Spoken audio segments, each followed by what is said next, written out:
Hello friends, मैं हूं मोहित और स्वागत है आपका एसेंशियल्स ऑफ मेडिकल साइंस में। इस वीडियो में हम स्टार्ट करने वाले हैं पेरिनियम को। देखो, पूरा पेरिनियम कवर करना तो बहुत ही बड़ा टॉपिक है, इतना मतलब जल्दी कवर होगा नहीं। तो हम पहले मेन टॉपिक्स जो एग्जाम्स में आते हैं उनके ऊपर पहले बात करेंगे और उसके बाद जो और बचे हुए टॉपिक्स हैं उनको हम बाद में कवर करते रहेंगे बीच बीच में। तो टॉपिक्स जो इस वीडियो में मैं कवर करूंगा वो होगा superficial boundaries of the perineum, deep boundaries of the perineum, divisions of the perineum and anal reason को हम स्टार्ट करेंगे। इस्चियो एनल फोसा को हम नेक्स्ट वीडियो से स्टार्ट करेंगे, उससे पहले वाला पार्ट हम इस वीडियो में खत्म करेंगे। तो सुपरफिशियल बाउंड्रीज, सबसे पहले ना मैं आपको पेरिनियम का एक डायग्राम दिखाने वाला हूँ। तो ये वाला जो डायग्राम आप देख रहे हो ना, इस डायग्राम से हमें पोजीशन समझ आएगी पेरिनियम की। ध्यान से देखोगे तो ये वाला जो ये इन्होंने स्क्वायर बनाया हुआ है, इसी स्क्वायर को हम यहाँ से निकालेंगे और मैं आपको दूसरा वाला डायग्राम दिखाऊंगा, उसमें आप समझने की कोशिश करना। बस इसमें एंटीरियरली क्या प्रेजेंट होगा, एक्सटर्नल जेनाइटेलिया, और पोस्टीरियरली प्रेजेंट होगा बटक्स। ये मैं सुपरफिशियल बाउंड्रीज बताई हैं। तो अब मैं इसको जो मेन डायग्राम है वो आपको दिखाता हूँ। जो मेन हमें डायग्राम एग्जाम्स में बनाना होता है वो है ये वाला डायग्राम। हमने बस वही जो मैंने स्क्वायर वहां पे दिखाया था उसी को उठा के मैंने यहाँ रख दिया है। ये ऊपर की तरफ हिप बोन की इस्चियम वाला पार्ट है और ये नीचे सैक्रोट्यूबरस लिगामेंट है। ये पोस्टीरियर पार्ट कोकिक्स है और आगे की तरफ प्यूबिक सिम्फाइसिस है। तो ये वाला चीज सबसे पहले अपने दिमाग में आपको बिठाना होगा कि पेरिनियम कौन सी पोजीशन है, पेरिनियम कौन सा पार्ट हम देख रहे हैं पेरिनियम में।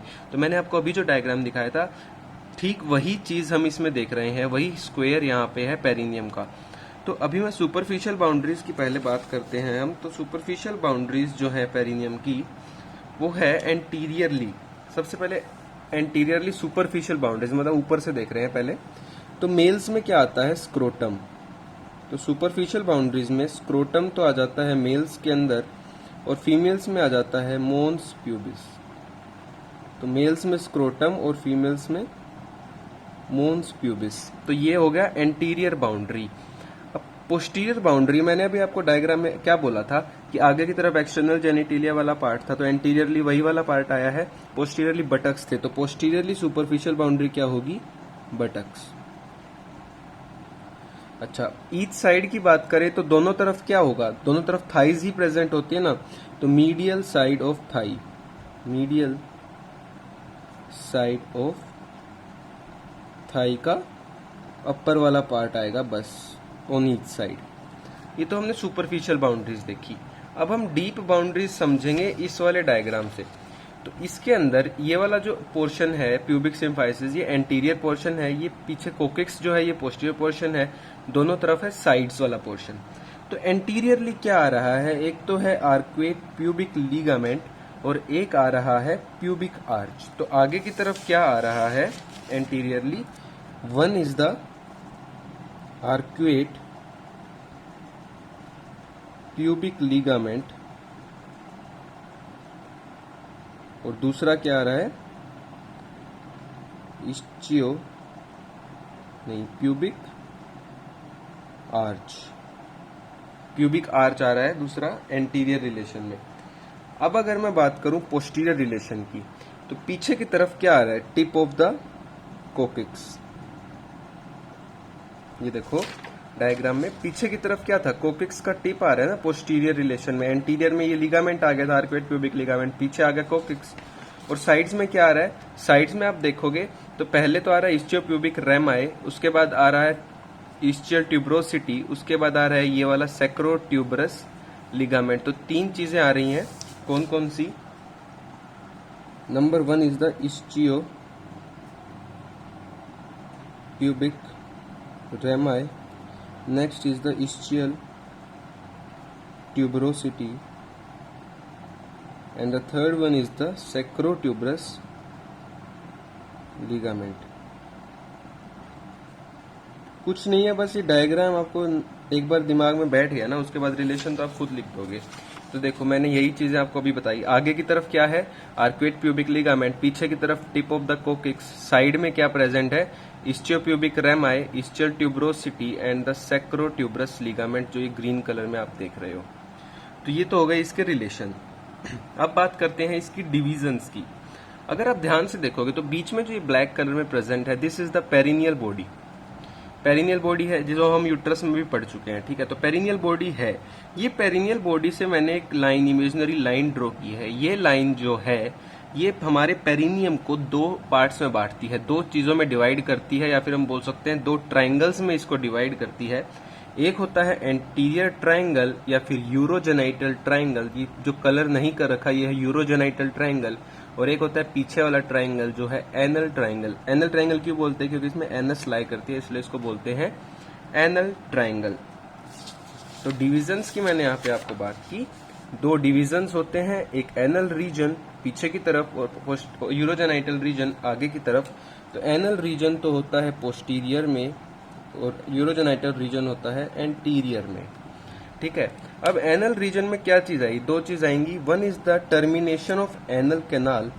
मैंने अभी बोला ना एनस लाई करता है एनल रीजन में, तो एनल कैनाल की टर्मिनेशन एनल रीजन में लाई करेगी। और दूसरा क्या लाई कर रहा है? ये देखो बीच में एनस है, साइड में जो येलो कलर कर रखा है, this is the ischio anal fossa. जो येलो कलर है ये इस्चियो एनल फोसा है, जो पिंक कलर है ये एनस है। तो दो चीजें क्या लाई कर रही हैं इस एनल ट्राइंगल में? One is the anal canal and other is the ischio anal fossa, ठीक है। जबकि यूरोजेनाइटल रीजन में क्या लाई करता है? एक्सटर्नल यूरोजेनाइटल ऑर्गन्स लाई करते हैं। मेल्स में लाई करता है basically urethra with in the penis, and females में लाई करेगा फीमेल्स के एक्सटर्नल जेनाइटल ऑर्गन्स। तो यूरोजेनाइटल रीजन में यूरोजेनाइटल ऑर्गन्स ही लाई करते हैं, नाम में ही यूरोजेनाइटल है इसलिए यूरोजेनाइटल ऑर्गन्स लाई करते हैं। अब एक और चीज लाई करती है पेरिनियम की, जो चीफ न्यूरोवस्कुलर बंडल है ना पेरिनियम का, वो कहाँ प्रेजेंट होता है? प्यूडेंडल कैनाल में। ये देखो इस डायग्राम में आपको नहीं दिखाई देगा, 1 सेकेंड। ये देखो इस डायग्राम से अगर हम समझने की कोशिश करें तो ये कुछ नहीं है, ये हमने कोरोनल सेक्शन देख रहे हैं, ठीक है।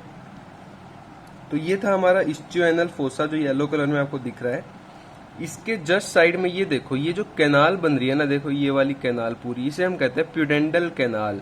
प्यूडेंडल कैनाल कहते हैं। और इसके अंदर क्या लाई करता है? Pudendal nerve and the internal pudendal vessels. Internal pudendal vessels और प्यूडेंडल नर्व इसमें लाई करते हैं, इसलिए हमने इसको क्या बोला है? Neurovascular bundle of perineum. Perineum का जो न्यूरोवस्कुलर बंडल है, मतलब न्यूरोन, मतलब नर्व भी आ रही है, वेसल्स भी आ रही हैं, वो बंडल किसके अंदर लाई कर रहा है? प्यूडेंडल कैनाल में। तो pudendal canal contains pudendal nerve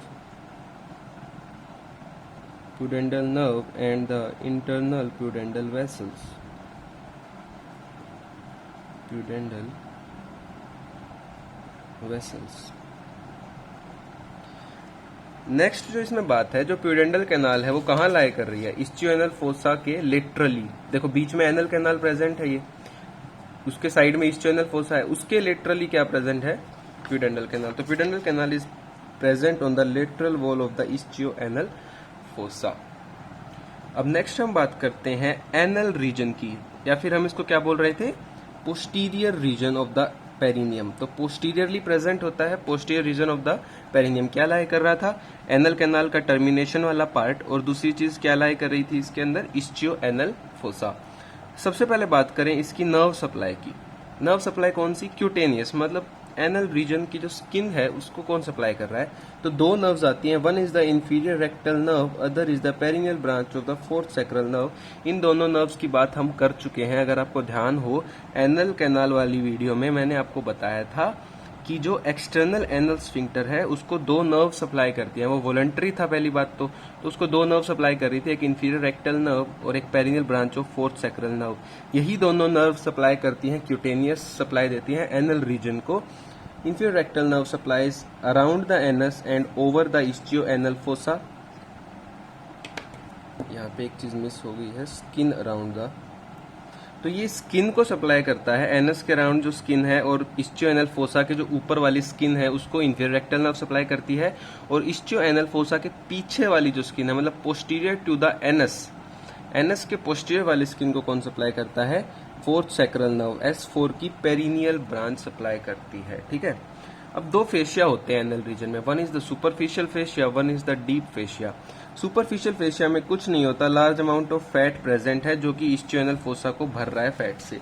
देखो मैंने इस्चियो एनल फोसा का डायग्राम दिखाया, ये पूरा येलो है। पूरा येलो क्यों है? क्योंकि इसमें फैट भरा हुआ है।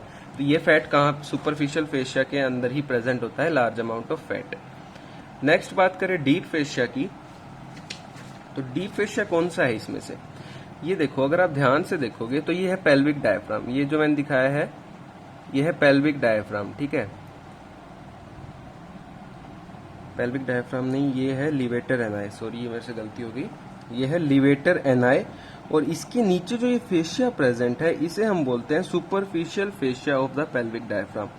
तो this is the levator ani muscle and उसके नीचे जो ये फेशिया है ये है inferior fascia of the pelvic diaphragm. और इसके ऊपर वाले फेशिया को क्या बोला है? Superficial fascia of pelvic diaphragm. देखो दोबारा बताता हूँ, ये है levator ani muscle brown colour में, इसके ऊपर जो फेशिया है वो है superficial fascia of pelvic diaphragm, इसके नीचे जो फेशिया है वो है inferior fascia of pelvic diaphragm. तो जो इसके नीचे जो फेशिया है वो क्या बनाता है? Deep fascia of the anal region. और ये जो मसल है इस तरफ, ये है ऑब्टुरेटर इंटरनस। ऑब्टुरेटर इंटरनस के जस्ट ऊपर फेशिया है, उसे हम बोलते हैं ऑब्टुरेटर फेशिया। तो deep fascia of the anal region कौन बना रहा है? It is formed by inferior fascia of the pelvic diaphragm. देखो, inferior fascia of the pelvic diaphragm and fascia covering the obturator internus. Obturator internus को जो fascia cover कर रहा है और जो fascia inferior fascia of pelvic diaphragm है ये क्या बना रहे हैं? डीप फेशिया बना रहे हैं। Obturator fascia below the attachment of levator ani. ये लिवेटर एनाई मसल थी, इसके नीचे से जो स्टार्ट है ना फेशिया, वो वाला फेशिया है।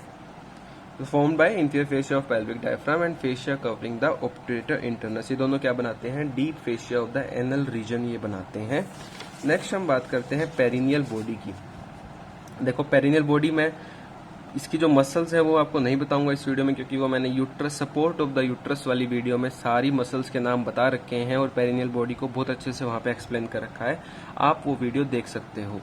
तो perineal body is the central point of perineum. देखो डायग्राम शुरू में दिखाया था, उसमें पेरिनियल बॉडी कहाँ थी? ये पूरा पेरिनियम था, इसके बिल्कुल सेंटर में प्रेजेंट थी पेरिनियल बॉडी। तो it is present at the central point of perineum. Fibromuscular node है, मतलब मस्कुलर भी है और फाइबर से भी बनी हुई है। फाइब्रोमस्कुलर नोड मीडियन प्लेन में लाई करती है, 10 मसल्स इस पे अटैच होती हैं और ये प्रोवाइड करती है support to the uterus. Support to the uterus provide करती है। सपोर्ट ऑफ यूट्रस में आप जाके इसको और अच्छे से पढ़ सकते हो, ठीक है। अब नेक्स्ट है एक्सटर्नल एनल स्फिंक्टर। ये भी हमारे एनल रीजन में जो जो चीजें आ रही हैं मैं वो सारी धीरे धीरे एक्सप्लेन कर रहा हूँ। सबसे पहले मैंने आपको क्या एक्सप्लेन किया था? नर्व सप्लाई की बात की थी, फिर सुपरफिशियल फेशिया, डीप फेशिया की बात की, उसके बाद मैंने पेरिनियल बॉडी की बात की। अब आता है एक्सटर्नल एनल स्फिंक्टर, जो हम एक्सप्लेन कर चुके हैं एनल कैनाल में। तो इसको भी आप एनल कैनाल में जाके देख सकते हो अगर आपको अच्छे से समझना है। अभी हम ऊपर से देखें तो ये वॉलंटरी होता है और ये एनस को और एनल कैनाल को बंद रखता है। और इसकी नर्व सप्लाई की बात भी मैं पिछली वीडियो में जो एनल कैनाल की थी उसमें कर चुका हूं और अभी भी बताई थी। Inferior rectal nerve and the perineal branch of the fourth sacral nerve वो इसको सप्लाई करती हैं, इस वजह से ये वॉलंटरी होता है और whole length of the anal canal को ही सराउंड करता है। डायग्राम में दिखाऊं तो ये जो है ये है एक्सटर्नल एनल स्फिंक्टर। ये देखो, ये दोनों तरफ ये एक्सटर्नल एनल स्फिंक्टर है, पूरी लेंथ को कवर कर रहा है एनल कैनाल की, ठीक है। तो ये था पेरिनियम का जो स्टार्टिंग का इंट्रोडक्शन वगैरह।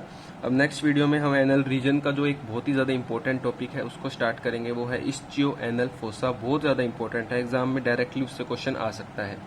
तो गाइज, अगर आपको वीडियो अच्छी लगे तो लाइक करना, ज्यादा से ज्यादा शेयर कर देना और इस चैनल को सब्सक्राइब जरूर कर देना। Thank you so much.